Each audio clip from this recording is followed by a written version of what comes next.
जय हिंद दोस्तों, आप सभी का स्वागत है एक बार फिर से आपके अपने यूट्यूब चैनल यूनिक ज्ञान में। आज हम BA fifth semester sociology paper first का चैप्टर फर्स्ट देखेंगे, जिसमें हमें पढ़ना है समाज शास्त्र का उद्भव। यह हम आज से कोर्स स्टार्ट करते हैं। आज से नई सीरीज स्टार्ट होती है BA fifth semester sociology paper first का। आपका बहुत कमेंट आ रहा था, सर इसकी वीडियो क्लासेस जल्द ही लाएंगे, साथ ही साथ हमें पीडीएफ जो है प्रोवाइड कराइए, जिससे बहुत हेल्प होती है। तो आज से आपकी सीरीज जो है BA fifth semester sociology paper first की स्टार्ट हो गई है और लगातार आपके चैप्टर्स आते रहेंगे। आप अच्छे से तैयारी कीजिए, जो भी आपके डाउट हो वह आप कमेंट में पूछिए, जो कि आपको पहले से पता है। आपको टेलीग्राम पर इसका पीडीएफ नोट्स मिल जाता है, जिससे आप रिवीजन कर सकते हैं। आप उसको ज्वाइन करने के लिए डिस्क्रिप्शन बॉक्स में आपको टेलीग्राम चैनल का हमारे लिंक मिल जाएगा, या फिर आप टेलीग्राम चैनल पर या टेलीग्राम पर जाकर सर्च कीजिए यूनिक ज्ञान, आपको हमारा चैनल देखने को मिल जाएगा।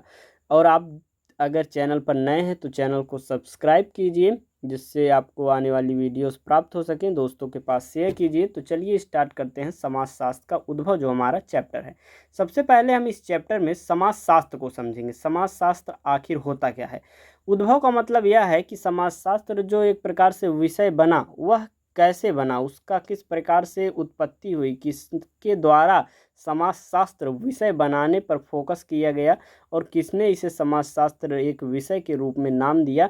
ये सभी चीज़ें हम इस चैप्टर में पढ़ेंगे। नेक्स्ट चैप्टर आपका जल्दी ही आएगा और उसके लिए आप चैनल पर बने रहें, जो कि आपको पता है। कमेंट करके अवश्य बताएं, कोई भी डाउट हो तो आप अवश्य पूछें कमेंट करके। और साथ ही साथ आप अगर आपको सिलेबस ना पता हो तो आप हमारे चैनल पर विजिट कीजिए, प्लेलिस्ट मिल जाएगी आपको BA fifth semester sociology paper first classes के नाम से, जहाँ पर आपको सिलेबस साथ ही साथ सभी प्रकार की क्लासेस वहाँ पर इस सब्जेक्ट की मिल जाएंगी। तो चलिए देखते हैं समाजशास्त्र आखिर होता क्या है। समाजशास्त्र जो है वह एक प्रकार से समाज का विज्ञान है। यह एक ऐसा विषय है जिसमें मानव समाज के विभिन्न स्वरूप, संरचना व प्रक्रियाओं का क्रमबद्ध तरीके से अध्ययन किया जाता है। व्यवस्थित अध्ययन के कारण इसे विज्ञान कहा जाता है। अगर आपने एक विज्ञान की परिभाषा देखी हो, सुनी हो, आपने पढ़ी तो होगी आप ही। तो विज्ञान की परिभाषा है सुसंगठित, सुव्यवस्थित ढंग से जो होता है वही विज्ञान कहलाता है। अर्थात एक प्रकार से जब हम व्यवस्थित रूप से क्रमबद्ध तरीके से एक मानव समाज के विभिन्न स्वरूप और संरचनाओं और प्रक्रियाओं का अध्ययन करते हैं, वही एक समाजशास्त्र के अंतर्गत आ जाता है। कुछ हम विद्वानों के द्वारा समाजशास्त्र की परिभाषा देख लें। अगर आप, जैसे कि आपको पता है कि समाजशास्त्र क्या होता है, समाज का विज्ञान जो होता है वही समाजशास्त्र होता है। इसको आपने अच्छे से समझ लिया कि जो समाज में विभिन्न मानव हैं, उनकी जो स्वरूप है, संरचना है, प्रक्रिया है, उसको हम अगर क्रमबद्ध तरीके से पढ़ें और उसका अध्ययन करें तो वही एक प्रकार से समाजशास्त्र कहलाता है। ये तो आप जान गए, आपके पेपर में अगर आ गया तो आप उस परिभाषा को लिख सकते हैं। परंतु जब आप साथ साथ में किसी विद्वान के द्वारा दिए हुए परिभाषा को लिखेंगे तो आपको अच्छे नंबर प्राप्त होंगे। तो विभिन्न विद्वानों द्वारा क्या परिभाषा दी गई है उसको हम आपको बताते हैं। मैकाइवर एवं पेज के अनुसार समाजशास्त्र जो है सामाजिक संबंधों के विषय में अध्ययन करता है, और संबंधों के इसी जाल को क्या कहा जाता है, समाज कहा जाता है। सामाजिक संबंध जो हैं एक प्रकार से उनके विषय में यह अध्ययन करता है, जो समाजशास्त्र होता है। और संबंध का जो जाल होता है वही क्या कहलाता है, समाज कहलाता है। ओम के अनुसार समाजशास्त्र वह विज्ञान है जो समाज का अध्ययन करता है। समाज का अध्ययन जो करता है वही विषय क्या कहलाता है, समाज शास्त्र कहलाता है। वही विज्ञान क्या कहलाता है, समाजशास्त्र कहलाता है। रोज के अनुसार अगर हम देखें तो समाजशास्त्र मानव संबंधों का विज्ञान है। मानव का जो संबंध है उसको आपको मैकाइवर एवं पेज ने बताया था कि मानव के संबंधों का जो जाल है वही क्या कहलाता है, समाज कहलाता है।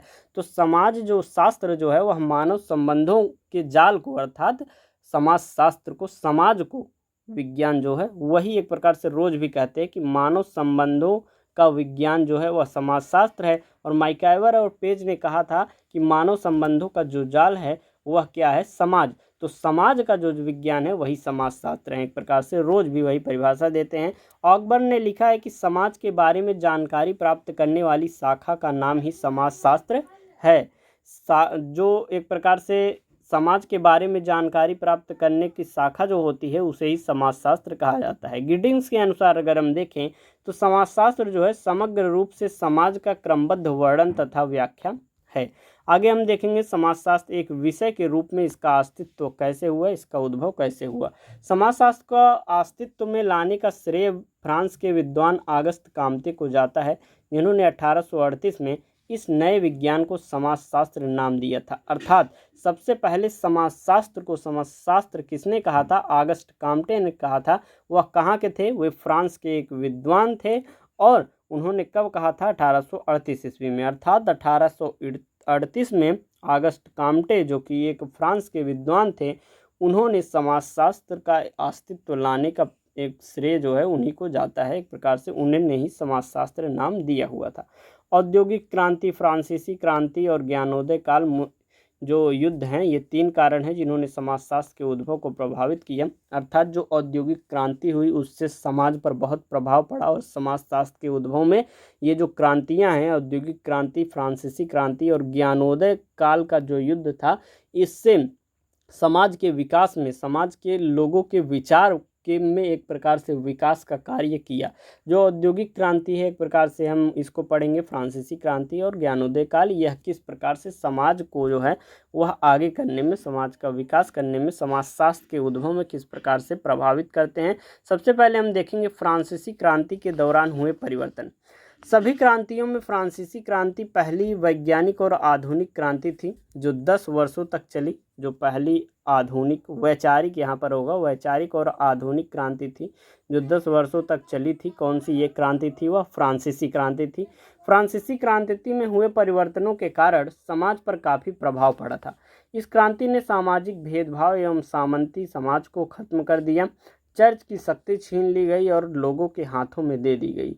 जो उसके बाद क्या हुआ कि पहली बार लोगों को जो है नागरिक जैसा महसूस हुआ। अर्थात जो फ्रांस की क्रांति हुई, सबसे पहले एक तो यह सबसे ज़्यादा वर्षों तक चली और इसने, यह जो क्रांति थी इसमें वैचारिक और आधुनिक क्रांति इसे मानी जाती है। इसका प्रभाव किस प्रकार से पड़ा? जो समाज है उसमें जो भेदभाव थे उसको इसने दूर किया। सामंती समाज जो था एक प्रकार से उसको भी दूर किया। समाज में जितने भी प्रकार के अलग अलग भेदभाव थे, ऊंच नीच जो था, छुआछूत का भेदभाव जो था, इन सभी भेदभावों को फ्रांसीसी क्रांति के दौरान जो है वह ख़त्म हो जाता है। तो इस प्रकार से जो लोग हैं वहाँ को अपने बारे में सोचने का मौका मिलता है। वह पहली बार अपने आप को उस राज्य का, उस क्षेत्र का नागरिक मानने को एक प्रकार से महसूस वह करते हैं। उससे पहले वह सामंती व्यवस्था में रहें या फिर किसी अन्य भेदभाव के कारण उनके साथ जो है इधर उधर का जो भी भेदभाव किया जाता था उससे परेशान थे। परंतु जो है फ्रांसीसी क्रांति में यह सभी चीज़ें, सामाजिक भेदभाव और सामंती समाज जो था उससे ख़त्म कर दिया गया। चर्च की शक्ति भी छीन ली गई। जो प्राचीन काल है वहाँ पर जो धार्मिक लोग होते थे, धर्म में जैसे कि हिंदुओं का धर्म जो सनातन धर्म है उसमें जो रामायण है, जितनी भी प्रथाएं हैं, जो भी ऋग्वेद हैं, यजुर्वेद हैं, जितने भी वेद हैं, पुराण हैं, उसमें जो कहा गया है उस समय के लोग वह पढ़ नहीं पाते थे। और उस समय के जो, जैसे कि हिंदुओं में एक प्रकार से हो गए आपके जो पंडित हो गए और पादरी हो गए चर्च में, ऐसे हर चीज़ के जो एक मालिक के रूप में कार्य करने लगते हैं कि हम उनके दूत हैं, भगवान के भेजे हुए दूत के स्थान पे कार्य करने लगते हैं। तो वह पुराणों और वेदों की बात न बताकर वह अपने मन से जो है वह परिवर्तन करने लगते हैं, लोगों को इधर उधर भटकाते रहते हैं। तो जो चर्च का पादरी था उसे शक्ति छीन ली जाती है उसके हाथों में, और वह पूरी किसके हाथ में? जनता को दे दी जाती है। और धर्म की आड़ में कोई भी फिर कार्य गलत नहीं हो पाता है। आगे हम देखेंगे औद्योगिक क्रांति की शुरुआत। समाजशास्त्र के उद्भव का दूसरा प्रमुख कारक जो है औद्योगिक क्रांति है। औद्योगिक क्रांति में क्या हुआ कि जैसे कि पहले लोग औद्योगिक क्रांति में धीरे धीरे जुड़े। जो भी उत्पादन होता था वह पहले कम मात्रा में होता था, मशीन नहीं थी। पहले जो मनुष्य थे वो अपने हाथों से बुनाई उनाई करते थे और कम उत्पादन कर पाते थे। धीरे धीरे मशीनें आई और विभिन्न प्रकार की तकनीकी आई और उत्पादन में बढ़ोतरी हो गई। पहले एक जो होता था व्यक्ति, मजदूर जो होता था, वह दिन भर में अगर 10 बनाता है, अब वह मशीनों की सहायता से 200 बनाने लगा है। इस प्रकार से उत्पादन में धीरे धीरे वृद्धि हुई, उत्पादन में वृद्धि हुई और धीरे धीरे जो है औद्योगिक क्रांति होती गई। औद्योगिक क्रांति 18वीं शताब्दी में इंग्लैंड में शुरू हुई थी। इस क्रांति से समाज में कई बदलाव आए। जनसंख्या उस समय में क्या हुआ, वृद्धि हुई जनसंख्या की। फिर वस्तुओं की मांग बढ़ी, यहाँ पर भांग नहीं मांग होगा, तो वस्तुओं की मांग बढ़ी। उत्पादन में फिर वृद्धि हुई। अगर जैसे कि जनसंख्या ज़्यादा हो गई, तो जनसंख्या अगर ज़्यादा होगी तो लोग जब ज़्यादा होंगे तो उनको वस्तुओं की ज़रूरत भी ज़्यादा होगी। जो वस्तुओं की ज़रूरत ज़्यादा होगी तो जो औद्योगिक हैं अर्थात कल कारखाने हैं, जो व्यक्ति हैं, जो व्यापारी हैं, उन्हें उत्पादन में वृद्धि करनी पड़ेगी। अगर उन्हें लाभ लेना है तो अधिक से अधिक वह उत्पादन करेंगे और वस्तुओं की मांग को वह पूरा करेंगे। और जब उत्पादन को बढ़ाने के लिए उन्हें क्या करना पड़ेगा, श्रमिकों को बढ़ाना पड़ेगा। श्रमिकों की उन्हें और आवश्यकता होगी। जब श्रमिकों की आवश्यकता होगी तो जितने भी व्यक्ति हैं रोजगार उन्हें मिलेगा। लगभग लोगों को रोजगार, वह अधिक से अधिक लोगों को रोजगार मिलेगा। इससे क्या होगा कि समाज में लोगों का विकास होगा, लोगों को रोजगार मिलेगा और लोग जो है वह जीवनचर्या भर का धीरे धीरे कमाने लगेंगे। अगला है ज्ञानोदय काल। यूरोप में 1650 से 1780 के दशक की अवधि को प्रबोधन या ज्ञानोदय, एज ऑफ इनलाइटमेंट कहा गया। जो 1650 और 1780 का दशक था उसी के बीच में जो है ज्ञानोदय युग की जो है शुरुआत होती है। ज्ञानोदय का अर्थ होता है अज्ञानता को दूर करके ज्ञान का उदय या प्रकाश और अपनी चेतना के विकसित हो जाने की अवस्था। उस समय का अज्ञानता क्या थी कि जैसे कि लोग सामाजिक भेदभाव पर विश्वास करते थे। हमने आपको पहले ही बताया विभिन्न धर्मों के जो बीच के जो एक प्रकार से मालिक बन जाते थे, वह किस प्रकार से लोगों को इधर उधर भटकाते थे, यह अज्ञानता थी। लोगों के बीच में भेदभाव फैलाना अज्ञानता था।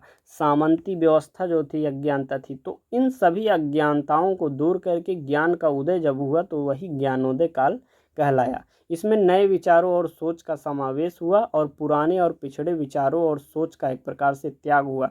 जो विभिन्न प्रकार के जितने भी सोच थी, सामंती व्यवस्था थी, एक प्रकार से भेदभाव विभिन्न प्रकार के थे, इन सभी का त्याग करके वह आगे बढ़ने का धीरे धीरे प्रयास करने लगे। और इस प्रकार से जो है फ्रांसीसी क्रांति, औद्योगिक क्रांति, इन सभी चीज़ों का जो है समाज के उद्भव में, समाजशास्त्र के उद्भव में, समाजशास्त्र के विकास में एक प्रकार से उनका योगदान रहा। नेक्स्ट चैप्टर में हम पढ़ेंगे समाजशास्त्र का जो विकास हुआ वह कितने चरणों में हुआ, किस प्रकार से समाजशास्त्र को समाजशास्त्र जो है अगस्त कामते ने नाम दिया।